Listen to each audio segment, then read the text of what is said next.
Sejak merdeka Indonesia hingga tahun 2025 itu belum pernah secara resmi Kemenak mengadakan perayaan Natal bersama, dan ini menjadi sejarah di dalam kehidupan berbangsa dan bernegara Indonesia. Ada perayaan Natal bersama baru pertama kali.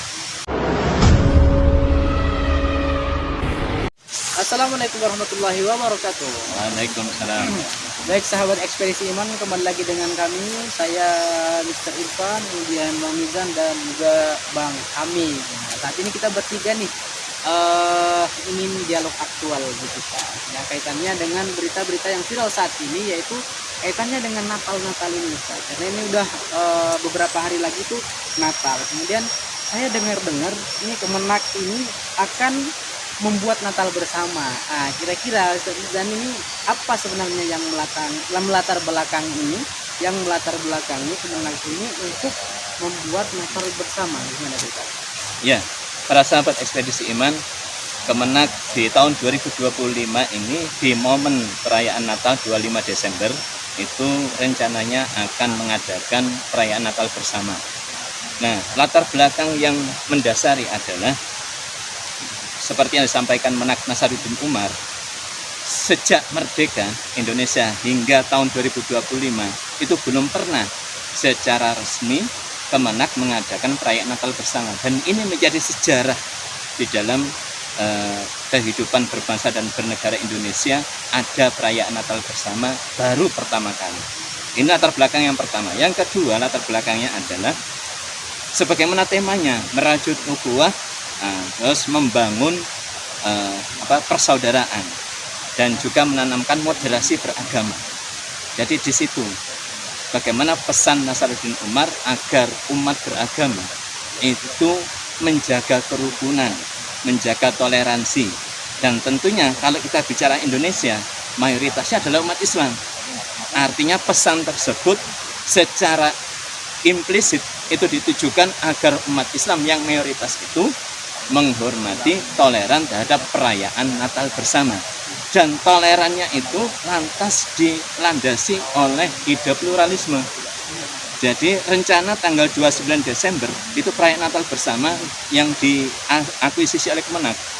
Nah, tanggal 29 itu ada dua sesi. Sesi yang pertama itu pukul 17, itu adalah terkait dengan prosesi ibadahnya, prosesi ibadah Natal antara Kristen Protestan dan Kristen Katolik. Sebelumnya pisah sendiri-sendiri. Ini diakuisisi untuk bersama Protestan dan Katolik. Nah, sesi yang kedua pukul 19.30 itu adalah festival budaya lintas iman. Nah, di situ ada atraksi yang ditampilkan, atraksi barongsai dari komunitas umat Konghucu, ada paduan suara dari komunitas umat Buddha, dan ada tari Bali dari komunitas umat Hindu. Nah, ini sifatnya umum untuk semua kalangan, untuk semua rakyat. Artinya, kalau untuk semua rakyat, sedangkan Indonesia mayoritasnya umat Islam, berarti umat Islam yang akan banyak hadir dalam acara tersebut. Dan ini tentu membahayakan bagi keimanan dan akidah umat Islam. Ini kan kita ini mayoritas umat Islam di Indonesia nih Pak. Nah, kira-kira bagaimana pandangan Islam terhadap ini acara Natal bersama ini seperti apa Pak? Ya, yang pertama adalah tentang pluralisme. Jadi pluralisme itu muncul bukan dari budaya umat Islam, bukan dari sejarah umat Islam, tapi dari sejarah Renaissance, masa kebangkitan Eropa di abad 18 Masehi. Nah, kalau menurut Britannica, pluralisme itu adalah sebuah paham bagaimana masyarakat yang heterogen dengan latar belakang budaya yang berbeda, latar belakang iman yang berbeda, itu bisa hidup rukun berdampingan. Dan salah satu teolog Kristen ini mengartikan untuk bisa hidup berdampingan, tentunya setiap agama kan punya bagian atau elemen kebenaran masing-masing, dan tidak boleh ada claim of truth, klaim kebenaran mutlak untuk satu akidah atau agama tertentu. Sehingga ini menjadikan saling hormat menghormati, dan tentu ini bertentangan dengan ajaran Islam, akidah Islam yang dikatakan innad dina indallahil Islam. Sesungguhnya akidah atau agama syariat yang diridhoi oleh Allah SWT adalah Islam. Ini yang pertama. Yang kedua, ini adalah sebagaimana yang disitir oleh Rasulullah dalam sabdanya, la tattabi'anna sunana man kana qablakum shibran bi shibrin wa dhira'an bi dhira'in law dakhalu bi jufradabbin la dakhaltumuhu. Sungguh kalian akan mengikuti sunnah jalan hidup, ideologi. Nah, orang-orang sebelum kalian sejengkal demi sejengkal, sehasta demi sehasta, hingga mereka masuk lubang biawak sekalipun kita juga ikut masuk ke dalamnya. Lantas para sahabat mengatakan, apakah itu orang yang Yahudi dan Nasrani? Faman, siapa lagi kalau bukan mereka? Artinya umat Islam hari ini digiring untuk mengikuti jalan hidup orang-orang kafir, dan umat Islam dengan ide pluralisme digiring untuk mencampurkan antara yang hak dan yang batil. Wala talbisul haqqo bil batil wa taktumul haqqo wa antum ta'lamun. Janganlah kalian mencampur adukan antara yang hak dan yang batil, dan jangan sembunyikan yang hak itu sedangkan kalian mengetahui. Maka pluralisme ini adalah ide yang mencampurkan antara yang hak dan batil, Islam dengan kekufuran, akidah Islam dengan kekufuran. Nah, kan kita kan di sekitar kita ya tadi ya. Lantas kita sebagai seorang muslim itu dalam menyikapi hal yang memang ada di sekitar itu bagaimana Tat, tentang Natal ini? Ya. Jadi yang pertama harus kita bingkai makna toleransi.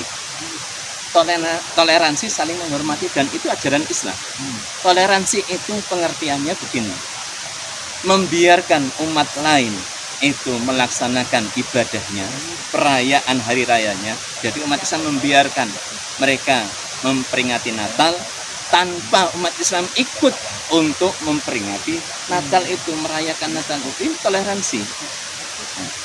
Maka ketika Rasulullah itu diminta oleh orang-orang kafir, wes damai saja, kompromi, setahun ini kami menyembah Tuhanmu Muhammad, tahun depan gantian kamu menyembah Tuhan kami. Nabi kemudian diturunkan wahyu oleh Allah Subhanahu wa taala, surat Al-Kafirun.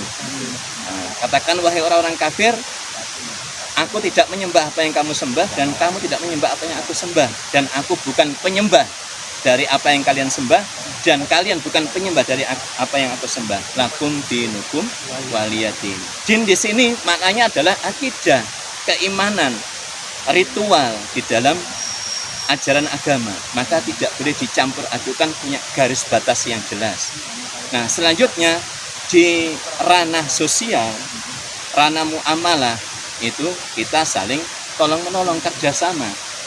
Bagaimana mereka kalau butuh pertolongan, misalnya bangun jembatan, bangun sarana fasilitas umum, maka kita juga ikut gotong royong di dalamnya. Kalau membangun tempat-tempat ibadah, kita nggak ikut.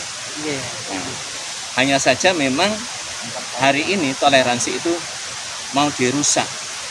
Inginnya adalah umat Islam bisa berkompromi dengan nilai-nilai yang bertentangan dengan ajaran Islam.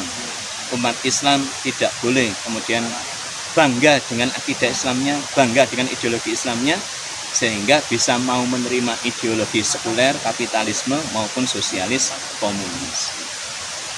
Baik, sahabat ekspedisi iman, itulah dia tadi dialog aktual ya.